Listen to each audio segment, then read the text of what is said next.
So when we talk about truth and we talk about change, we talk about perception, we talk about expectation, but more importantly, response. What am I talking about? And this is personal, like my own opinion. You can agree or disagree, and I'm going to be okay with that. Like, we have to get to a place where we are literally okay with the perceptions and expectations and the response of others.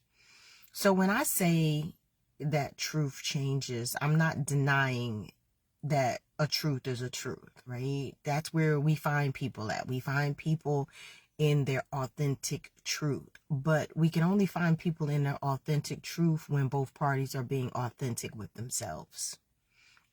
What do I mean by that? If you ask me maybe 2 years ago whether or not I knew how to rock climb, my truth? No, I don't know how to rock climb. But if you asked me 2 years later, and because of your previous question about rock climbing, I became intrigued to see whether or not it was something that I enjoyed, and I learned how to rock climb, and you came back and you said, well, I thought you said you didn't rock climb. Well, my truth changed. It doesn't invalidate what I said before, because that was situational. That was according to that time. And now time has moved on, right? And we'll talk about the concept of time, but time has moved on, and now I know how to rock climb. Does that make either truth invalid? Like, when you asked me the first time, no, I did not know how to rock climb, but I was inspired, intrigued, whatever it was, I was interested in changing the landscape of my life, thereby changing my truth. So when I say to you truth changes, it is the influx of additional or new information into a particular situation in time. That's what I'm talking about. And when we get to the point where we see people, not their character, not them as a whole being, but in a time where we met them, in a time where we encountered them, that's where our truth begins. So the characteristics that you showed me or I showed you, the responses that I gave you or you gave me, are according to the time in which I met you. And time changes, which means that people change.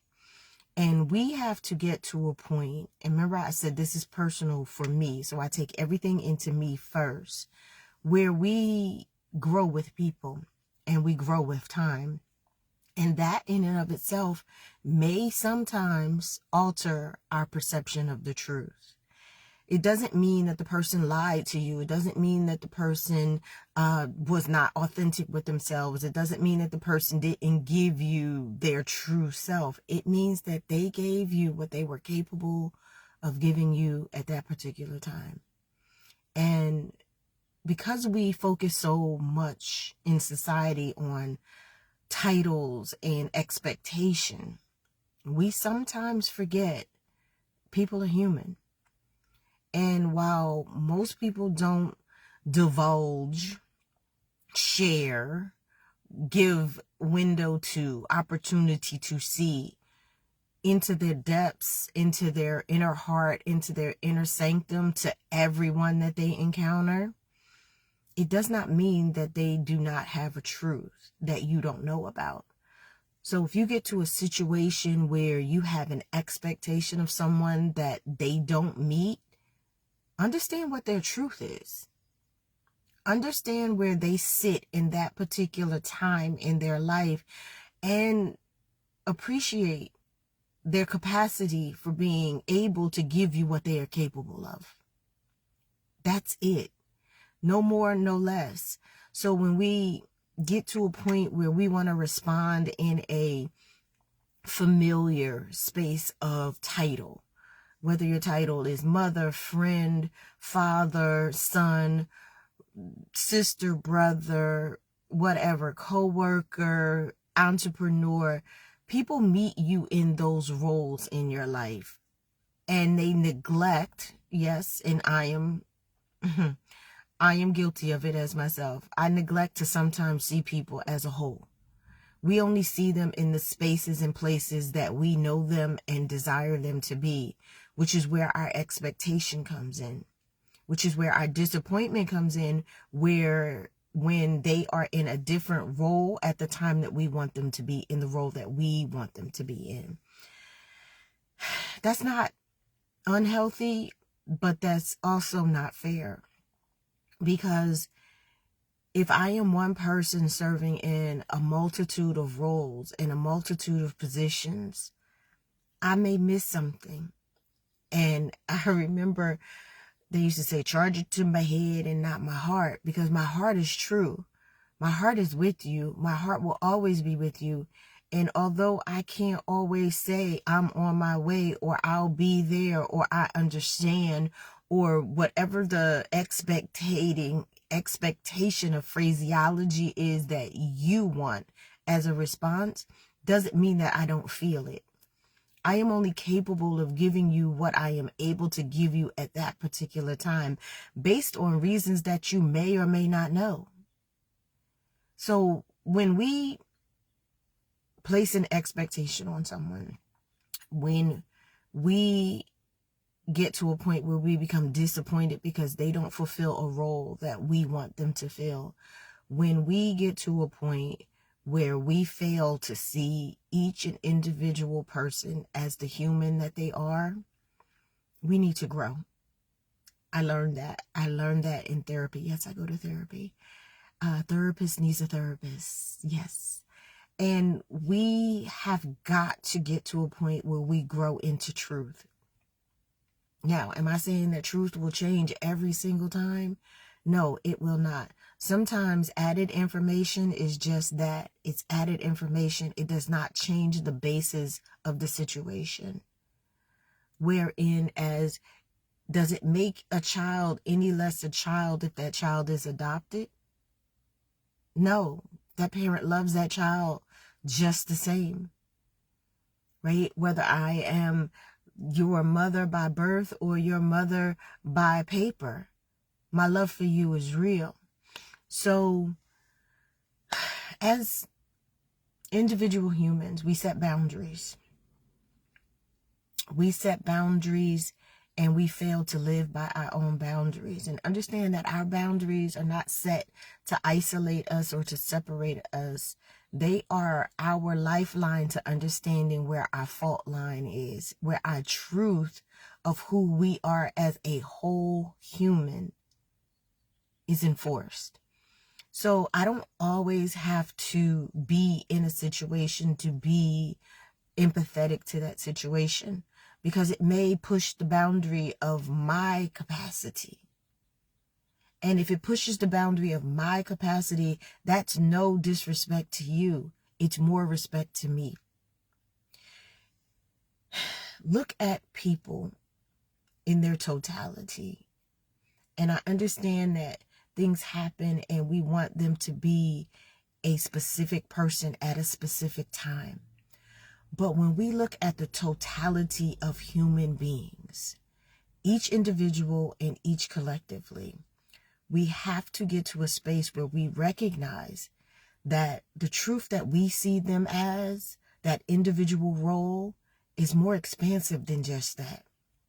And as that person being monitored, watched, looked at, we have to be okay with understanding that not everybody is going to see us in our totality, but we still have to maintain our boundaries. We still have to maintain our truth.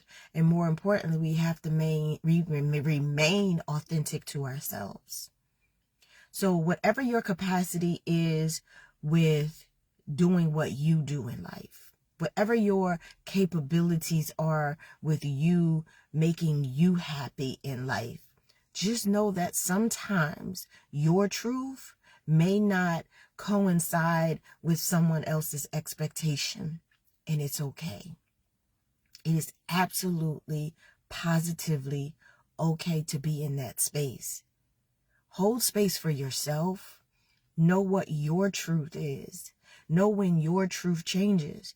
Remember, maybe 2 years ago, I didn't know how to rock climb. 2 years later, I do know how to rock climb. It doesn't invalidate the truth that I didn't know before. It just enhances the truth of what I know now. So in a world full of chaos, in a world full of mixed emotions, in a world full of high expectations, know who you are. Be good with who you are. Know your truth. Know your authentic self, right? If you don't lie to yourself, don't lie to yourself.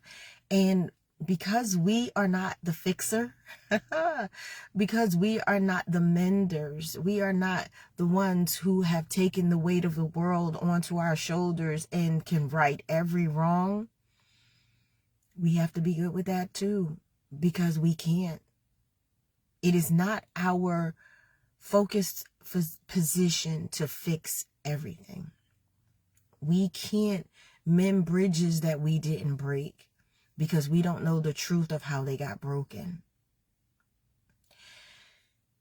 In this realm of life where I am, where I exist right now, I'm to a point where I have no problem with reintroducing myself. I have no problem with that because the 25-year-old me is not the 30-year-old me. The 30-year-old me is not the 40-year-old me. And the 40-year-old me is definitely not the 56, 57, 58-year-old me. I've learned and I've grown. And I've grown, more importantly, into my own. And if you are in a place where you are stagnant in life, and you are in a place where you don't feel like you are growing in life, you have to examine that for yourself. Because every response that you have is going to be based on where you are living now. And if you are in an emotional turmoil, if you are in a physical realm of not being capable, right? I remember saying that I wanted to make sure that I lived a healthy life so that I can avoid certain health issues. That's on me. That's on me. That's not on you. And one of the things that I've been doing lately is making sure that my serenity is correct. So in serenity, you have the things that you can change and the things that you cannot. And daily, I am putting things into perspective on the things that I can change and the things that I cannot. I cannot change your perception of me. I cannot change your perceived truth of what you believe I should be. But what I can change is me. I can change my truth. So if I used to and I no longer do, neither one is invalid. You just have to accept that I don't do any more of that thing. I've gone to a new thing. And that's my truth. Because again, truth is time sensitive. It grows in time. And the more we give relevant, positive energy and information to our truth, the more relevant and positive our truth becomes.